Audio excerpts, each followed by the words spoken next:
Next podcast. I'm your host, Pastor Plek. So glad all of you are joining us as we are recording live here in Austin, Texas, and live on all our platforms. Glad to be here, along with none other than Senor Jordan Smith. Welcome back, Jordan. Howdy. Thank you.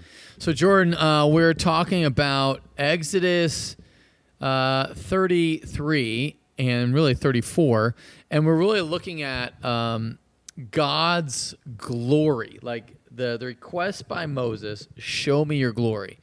And one of the things we brought up is it okay to glory in anything other than God? And first off, I'd love to hear your opinion on that. And maybe you don't even know what glory in something means. I assume it means like find intense satisfaction Yeah, in something. See, that's why we bring you on the show. You are not your average bear. There is some brain power working up there. Yeah, so Somewhat. Yeah, so it's like to find immense satisfaction in it. So, this year is a 100-year anniversary of Eric Liddell winning the gold medal from the 1924 Paris Olympics. And in that Olympics, remember, I don't know if you remember, that's the movie Chariots of Fire. Never seen it. Yeah, because it came out in 81. Anyway, for those of us that have seen it, it brings back the memory of that. And one of the lines from that movie that he says is like, when I run, I feel God's pleasure. Like that was a guy that truly gloried in the gift that God had given him. And so that's a good thing. Like you're supposed to glory in, enjoy, really truly treasure the things that God has made. You just don't want to do that in excess to a point where it goes above God, obviously. Yeah, that was going to be my answer to your original question. Essentially, like I think you mentioned on Sunday, Adrian, you glory in her. Like that's fine. Like a lot of people find glory in nature. Yep. And appreciating that. I think I fall into that category. Yep. But it's all about maintaining the right perspective, right? Like right. You have to keep God first, right. And that can be difficult to do. And you can also, without even realizing it, slip into the idolatry territory on some things as well. Yep, good. So I do feel like that is part of it, and I think that's so glorying is a good thing. The problem, I think, is we don't, and this would be something I would love to hear your perspective on. Do you know what it, like when I say glory in God, do you have like a concrete, I don't know, here's how I glory in God. Like that's what I do. I think I try to see God in all things in life, kind of just any daily activities. Like I said, nature's a big one for me. Yeah. Why nature? Like, and what part of nature, I guess, specifically? I like to hike a lot and things like that, but just seeing, God created all of that. And for me, it's just, fresh air is great. And just, being in that, basically. Yeah. All right. So, I could definitely see that. I think I was in the Rocky Mountains last summer and standing in the Continental Divide, looking at both sides. I'm in the clouds, looking down. It's kind of freaky. It's kind of wild. That's glory in God's creation. And I mentioned, whenever Adrian talks, she is just hilarious. You just never know what she's going to say. And there's just a real joy in spending time with her, especially when she has a group of people and she's holding court. It's fun. So, I truly enjoy that aspect. Okay, I love that perspective. Now, then let's kind of get to the place where what we talked about on Sunday is that you can sort of do that wrongly, I guess. And obviously, the Israelites gloried in the wrong thing, sex, drugs, and rock and roll at the base of the mountain as they just, made this covenant with God. All that you say we will do. And he gives the 10 commandments, and they break a lot of those commandments by worshiping the golden calf and having sex and doing stuff at the base of the mountain. So when I read that, or when I see that, it's like God then is going to judge them, rightly so. And I got asked this question, actually at men's group, it seems like God got really mad, and when it says that God is an all-forgiving God, he gets really furious and starts killing people. And now, did you have a problem with that? or are you like, does that make sense to you? I mean, yeah, like for me, like even reading Job when I was kind of a new Christian, I'm like, wow, God's kind of, God's got a little bit of an use anger maybe issue. He needs some to go to anger management expletives classes. on that, but it's like it just seems so cruel and unloving. Um, but obviously Jesus is our way to forgiveness and all of that. So I mean, it's still kind of hard to wrap my head around that. Like in that text, it says he sent a plague upon them after Right. that, whatever that means. Like, hopefully they realize that that was a consequence of sin, basically, I guess. Yeah. Okay. So let's go down this way because here's the question that was brought up. Somebody asked, "Aren't we all children of God? Like everyone's God's child?" And people say that a lot. And I was like, this is where I got to be like the spoiler. I'm like, no, you're not God's child. Is that like is that like that seemed like at least without Jesus and everyone's like, okay, Christians today, all Christians are God's children. Yes. If you're outside the family of God, if you haven't accepted Christ, you are not God's child. But weren't they like, if you're a son of Adam, well, no, because not all who are descended from Abraham, who's the son of Abraham, are of Abraham. That's of the promise. And we know that because Ishmael is not a child of God. Ishmael, although he gets blessed by God, is not part of the promise of God, which is sort of wild. I don't know if we're going to see Ishmael in heaven, but because clearly they believed in God, but I don't know if they believed in the promise of God's offspring from Abraham, Isaac, Jacob, because his descendants were always at war. It wasn't like, oh, those are our brothers and we love them. Anyway, so whenever God wipes out all the people of the earth, remember that part in Genesis 9, you then have God starting over with Noah. Now, did God wipe out every single person on the planet? I don't know. I think, sometimes when he says all, it means every single person. And sometimes when it means all, it means pretty much everybody. So sometimes, it's like when... I mean, didn't the flood cover the whole earth? It did. You telling me people just swam for 40 days or however long it was? I mean... I always assumed it meant all except Noah's family. Right. So, I mean, but you could... So there's two ways to interpret it. One is it's interpreted as everybody, like every single person. But there's sometimes when all means, like, the whole city was in an uproar. Well, was that every person? Like, I'm probably sure there were some kids that were not in an uproar. Like, what does that mean? And I think that's where it's challenging. I mean, like, when it's like the entire city was devastated. Well, and I don't want to make anyone doubt the Bible. I'm just saying there's more than one way to interpret all. All could be in the figurative sense. All could be in the exact sense. Either one is fine, honestly. I mean, I agree with you on that, but this one to me sounds pretty straightforward, that everyone died except who was on that ark. Okay, fair enough. Okay, and then let's go down that road.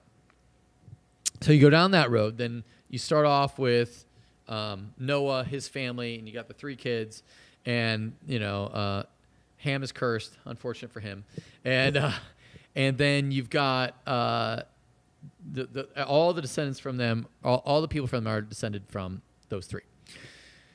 Well, the promise then, Abram is after those 3. So Abram shows up, and God says to Abram, hey, I'm going to bless you, and I'm going to make a covenant with you. And that's specific. It's not like I'm making a covenant with everybody. So it's Noah to Abram. And so in that span of time, because that, you've got a whole bunch of evil that comes up after that.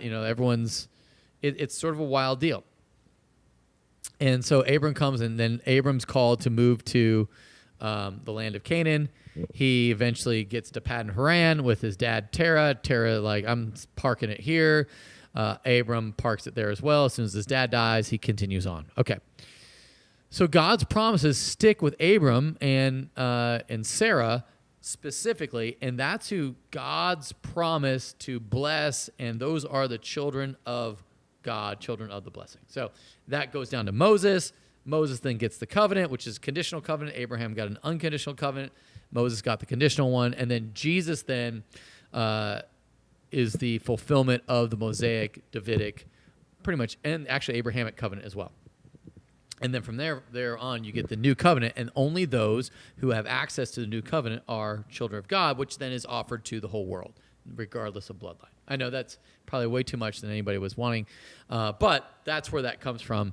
And so that's why the question was, aren't we all God's children? Well, no, not until God adopts you. And I think that part might be the part that's hard for people to wrap their head around, which Romans 8 is really big on the adoption of God. Any thoughts there? Yeah, I mean, that was a hard one for me to kind of swallow too, because there seems to be this conundrum of God has to call you first, but you kind of have to choose to repent type thing. Man, that's good. There's a tension, right? There's the tension of God's sovereignty and man's responsibility, which then gets you to Romans 9, which is what we talked about briefly on Sunday. God has compassion on whom he has compassion and mercy on whom he has mercy. And then he compares Moses to Pharaoh. Pharaoh and Moses saw the same set of plagues. Both saw 10 plagues. Pharaoh was intimately familiar with the 10th plague as his son died, his firstborn son died. And that would have been tragic, right? And, another question we got recently was like, whose judgment was God's, or which god of the pantheon, of Egyptian pantheon, was the 10th plague against? And it would be against all of them, because death, they could not stop death. It was like predictive, hey, if your gods are so great, stop this, or let the people go and you don't have to suffer this. No, they dug in. Our gods are stronger. Our gods are greater. I mean, it's not like they didn't believe in God. Like at this point, they were not like, there's no God. They saw all the plagues, 1 through 9, and the 10th one, firstborn son, and it happened. So Pharaoh sees that, and he doesn't go, God, you're so great. He's like, I am so angry, and I am more convinced than ever that my gods are better. You're just an unjust, evil God who got one over me. And that is hard to wrap your head around, is he's going down with his gods as opposed to yield to the God of, he does yield in a sense where he lets the Israelites go, but he doesn't worship. And well, yeah, because God, quote unquote, hardens his heart every single time. Exactly. Now, how do you harden somebody's heart? When I think when people hear God hardened Pharaoh's heart, they usually think that Pharaoh was neutral. Like he's just a Pharaoh. He's like the government. The government doesn't support any religion. No. He was like the man representative of the Egyptian pantheon. Moses was a representative of Yahweh. And so you had this competition, if you will, You had this battle of the spiritual cosmic order that was seen on earth, and he will not give up his alliance with his own gods. And I think that's where Yahweh comes in and says, all right, I will show you my power. And that is how he hardens Pharaoh's heart. Because the only way that Sounds like a stretch to me. You think that's a stretch? It does. Why? I mean, hardening someone's heart to me sounds like an action. It is. It is an action. Revealing the miracles are what hardened his heart. So you're saying he had the choice to accept one of those miracles meant Yahweh was the real one and only God? No. Only when he, remember when Moses meets with God, he says, I know you by name, and, I've chosen you, and blah, blah, blah. Like, that's God revealing himself specifically to Moses and giving him compassion and grace. Not based on anything he's done, but because he chose him. However, what Moses deserved was death. What Moses deserved was what Pharaoh got. But because, and this is where... would you say Pharaoh had a choice? He was a sinner, so his only choice was to sin. And so every revelation he got only made him sin harder. Because with the more revelation is more judgment, which is why whenever Jesus doesn't do many miracles because few could believe, I don't think it's because he I ran out of power. It's because he's like, oh, crud, if I do a miracle here, they won't believe it, and therefore the judgment will be worse for them.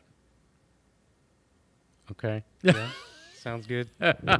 So I think that's what's going on with how the way that God hardened Moses' heart. The way that God hardened Pharaoh's heart was through the revelation of more miracles and of his power. But just like someone who is like a diehard Democrat, they're watching Rachel Maddow, and they pretty much agree with everything she says. And then whenever they, listen to Ben Shapiro, they're like, yep, see, that is completely wrong.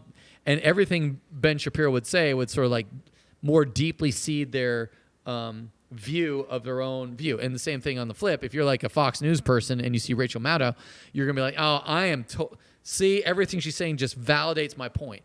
Only, I'm not saying in political, it has to be supernatural, but with God, it has to be a supernatural intervention where he has to choose you to unharden your heart. Right. Yeah, that's kind of my point. Like Pharaoh didn't have that. He couldn't have that at all. But right? but I guess my point is like, it's not that God is unjust. And I think this is the part where Right, Romans yeah. 9 says, is God just? Is God unjust? Because who can resist his will? That's the same question Romans 9 gets at. And the point is this. I always go back to, you guys have heard the starfish, the grandpa and the little kid walking along the beach. And the little kid starts picking up the starfish and chucking them in the water to save their life so they don't dry up. Have you ever heard that story? Sounds vaguely familiar. Okay, so it's a grandpa and like an 8-year-old kid. They're walking along the beach. The little kid, every time he sees a starfish, he picks it up, he chucks it into the water, and the grandpa goes, why are you trying to save all the starfish? You can't save them all. And the little kid goes, well, I can save this one, and he picks it up and he throws it in. All right. All of us were doomed to die because of our sin, because sin and the holiness of God cannot coexist. And so we are eternally doomed. But God, in his infinite grace and mercy, chooses to save some. Now, then the question goes back to, well, why doesn't he save everybody? I mean, if he can, why doesn't he? And I don't know that answer, but then that's where Romans 9 goes. Does the clay say to the potter, why did you make me like this? But it could be that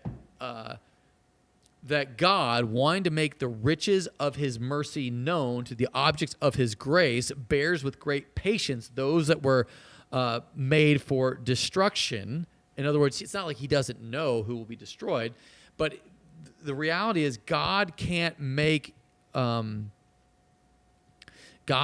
have creation and share his joy and share relationship with robots. It doesn't work like that. So he initially shares with Adam and Eve. They fall into sin, and so the rest of humanity is doomed.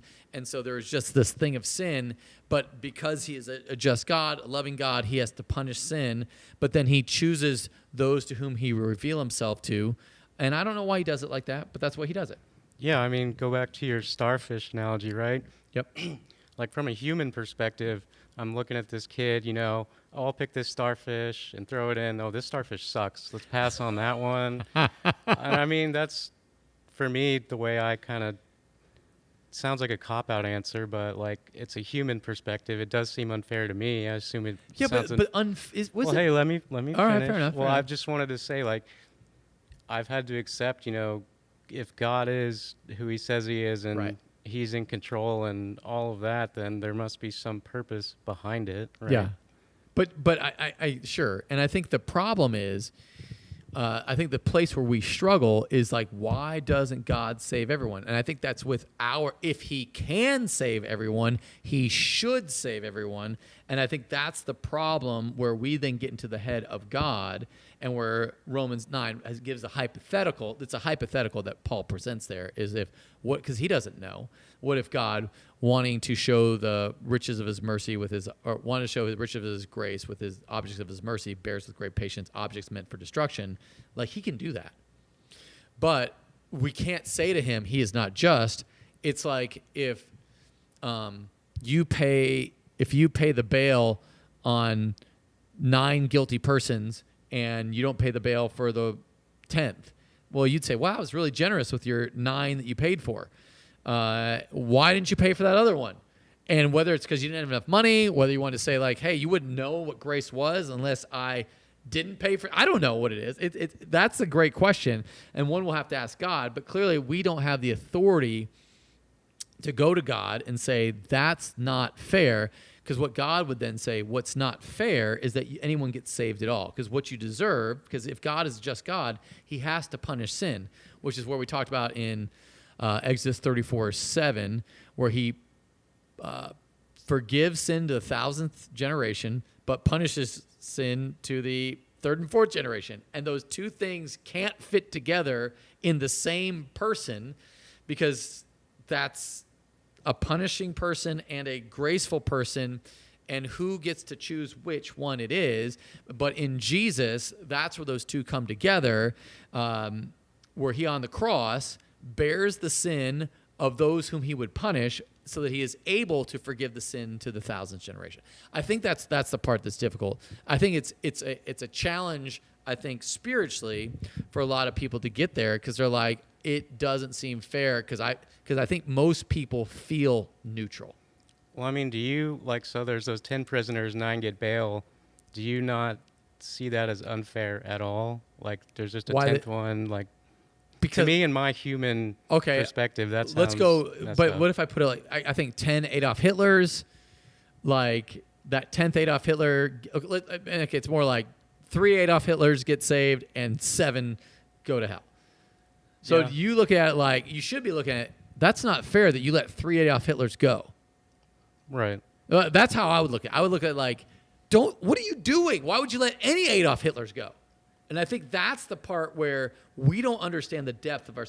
I think what happens, we generally go, we're not that bad.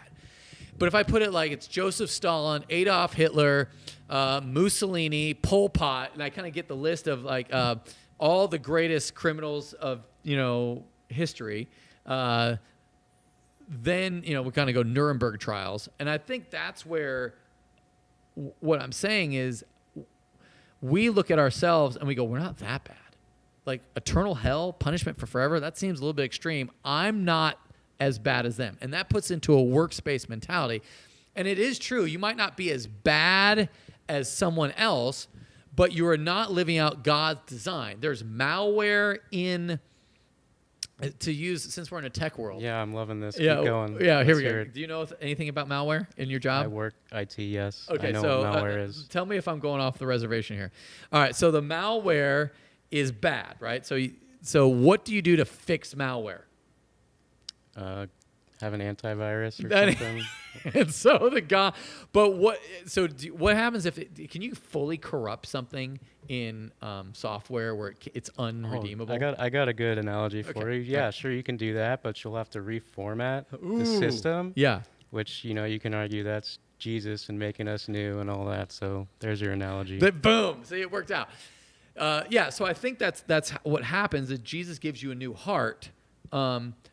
Otherwise, if I don't judge that, or if I don't stop that malware and make it repent, it's going to destroy even more, right? Like eventually, it's going to corrupt the whole system. Right. Okay, so I know I'm sure at some point the analogy is going to lose its function. I'm just waiting for the climax here. Where are you going with it, basically? So remember, God didn't just make robots. He made people. The people got malware, and then it disrupted the entire creation. So instead of throwing out the entire creation, he starts over once with Noah and his family, all right, and says, hey, like, I'm going to reveal myself to you. You're godly people. Let's do righteous things. Don't kill people. Everyone's like, cool. Well, it turns out they still keep killing people. Tower of Babel, and all bad things happen. And then God says, like, let's confuse their languages, and then spreads everybody all over the planet. Still, but he still has a plan for like how he wants to share a relationship, because he's a God. The triune God wants relationship with his creation. But how can he have it? Because they're so sinful, and if he actually tries to have relationship with them, he will kill them. And so he dwells among them in the tabernacle, which doesn't work because he's going to have to kill them again because they keep breaking the terms of the covenant because he's a just God and he's fair and all that. And he can't just let sin go unpunished. He doesn't let sin go unpunished with all the other nations. Like, he has a table of nations. He's like, and he wipes them all out. Like, he has set them up for Israel to be his hammer, or to be the judgment of all these Canaanite nations. And he judges them, which also in turn Israel also gets judged by another nation. So that's why God is ultimately in control. And so when there's that genocide that you see in Joshua, that is because they deserved it. Which you're like, that seems crazy.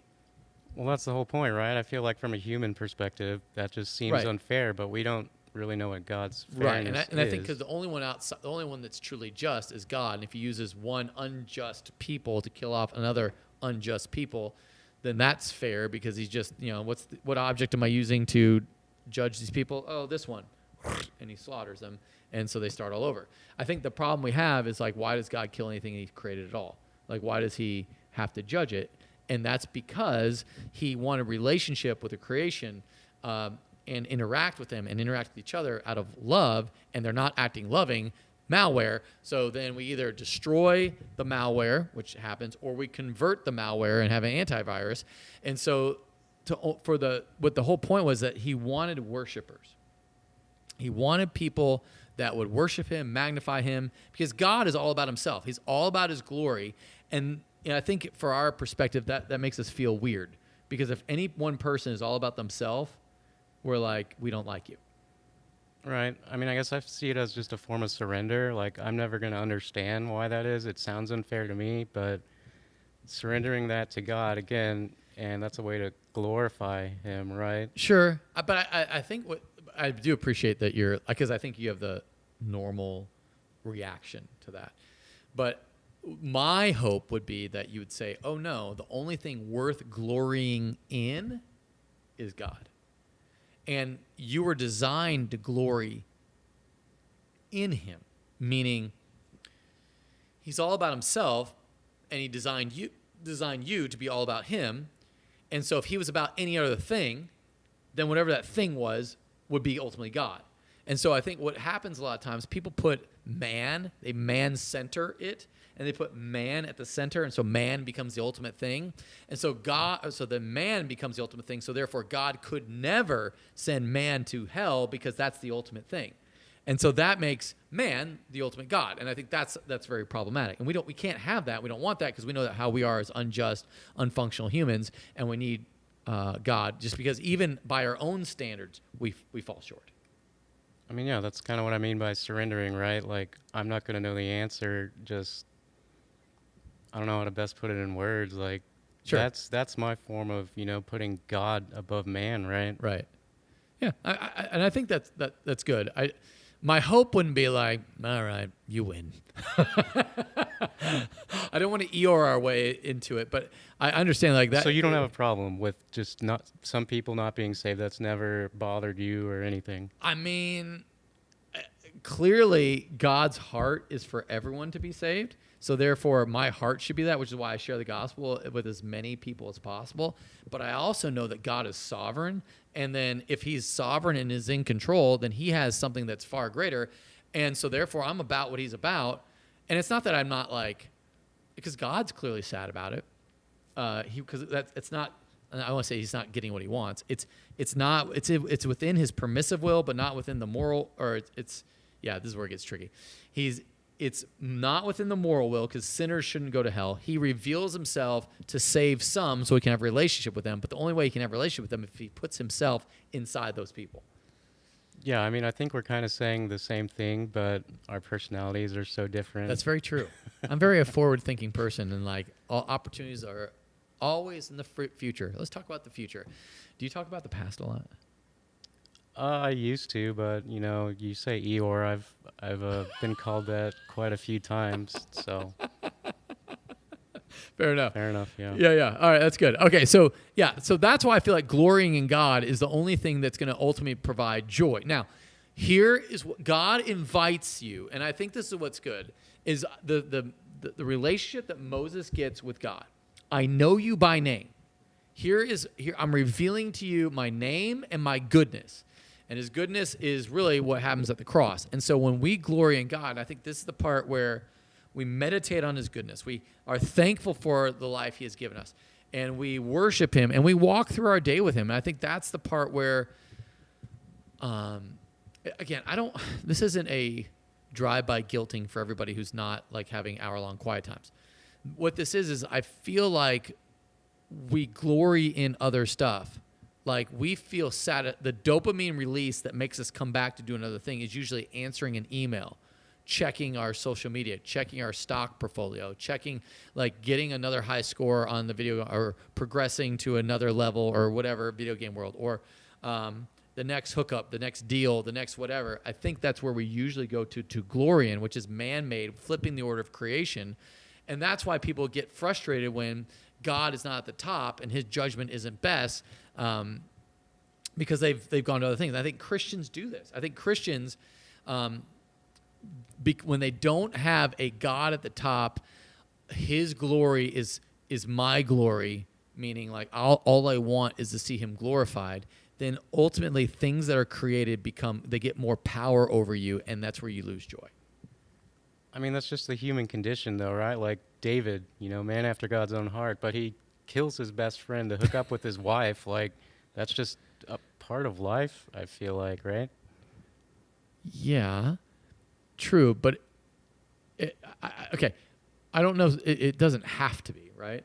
Like, at what yes, point? Yes, we're sinners. It has to be. It's going to happen, right? Well, okay. Yeah, clearly, it does happen, so I'm not going to deny that. But isn't there a part where, like, somewhere along the line, David stopped glorying in who God was? Yeah. He gloried in, that's where he stands. He's atop his palace. I'm king of all I survey. He sees the hot chick down there. He's like, hey, who's that? And nobody goes, that's Uriah's wife. Don't sleep with her. Like, hey, can you go get her for me? All right. And they get her and bring her over, and like she's just like, oh, the king wants to see me. And next thing you know, she's pregnant. Like, I don't know, I fell. Like, I think that's the problem that even Christians endure is we're still shackled by sinful bodies, but within hope in Jesus, the Holy Spirit, we can overcome. And remember, that's why our battle isn't against flesh and blood, but against the spiritual forces of darkness. And that's why our prayer is, God, keep me from temptation. Lord, deliver me from evil. Is because we need that help, because there's a cosmic battle going on that God is ultimately in charge of and in control of, but I don't think we seek his help and we don't seek his freedom. That's where I'm kind of going with that.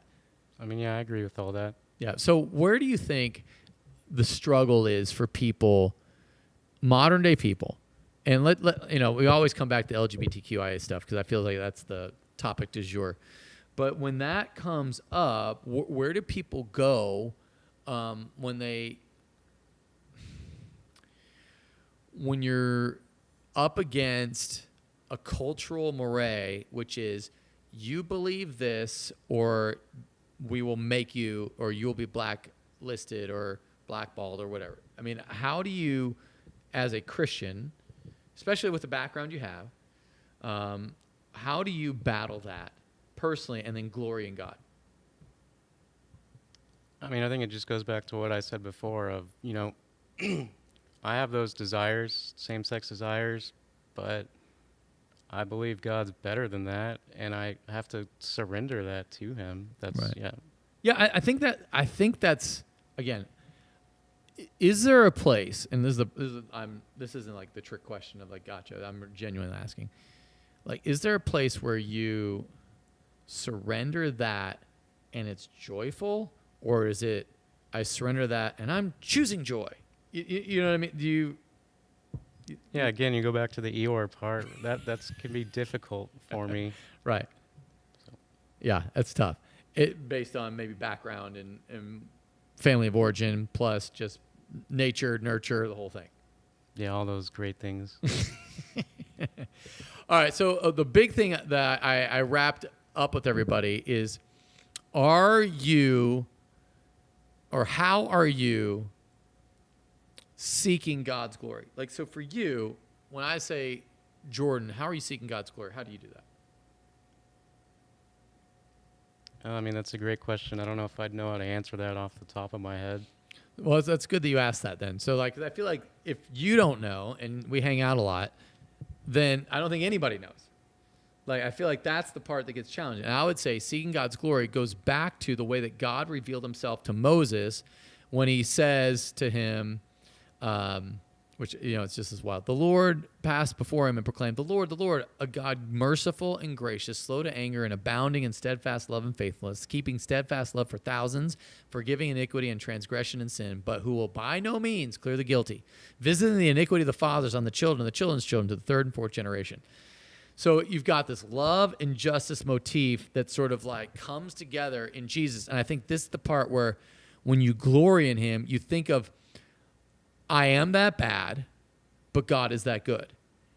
And sort of like in the same way that I would sit there and kind of like love to listen to Adrienne sort of talk, and it's just fun and hilarious, I think about, wow, how good it is that God is.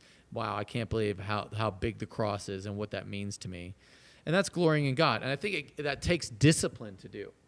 Just like any discipline, like working out at the gym or whatever, it takes the discipline of, I'm choosing this thing, and I'm going to go do this thing, and I'm going to enjoy this thing, and then eventually it becomes what you do, who you are, right? Yeah, I mean, our minds have, all the neuroplasticity and everything. I've worked on that a lot to combat my negative perspective on a lot of things, or quote-unquote realistic perspective, whatever you want to use on that. So, yeah, how do you do that? So, like, walk me through your how to, combat the negative worldview.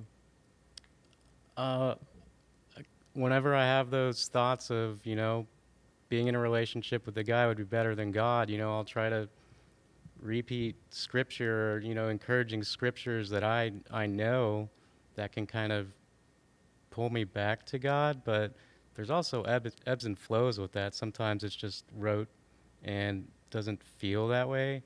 But I think that, again, goes back to the discipline aspect. You're talking to do that even because the most important time to do that is when you're not feeling it. Right. I think it's like working out. I don't feel like working out. Today's a cheat day. With eating, today's a cheat day for eating. And then all of a sudden, every day is a cheat day. And then no day is a workout day. And then all of a sudden, you have no relationship with God because it was a cheat day and he understands and I'll get back to it. And he does understand. The only thing, it's like the only person you're cheating is yourself, right? Like I think when you don't spend time with God, when you don't do the work of relationship. Agreed. Yeah. All right. So that's where we're going to land it on this particular podcast. Any other final thoughts on God's glory? It's awesome. It is awesome.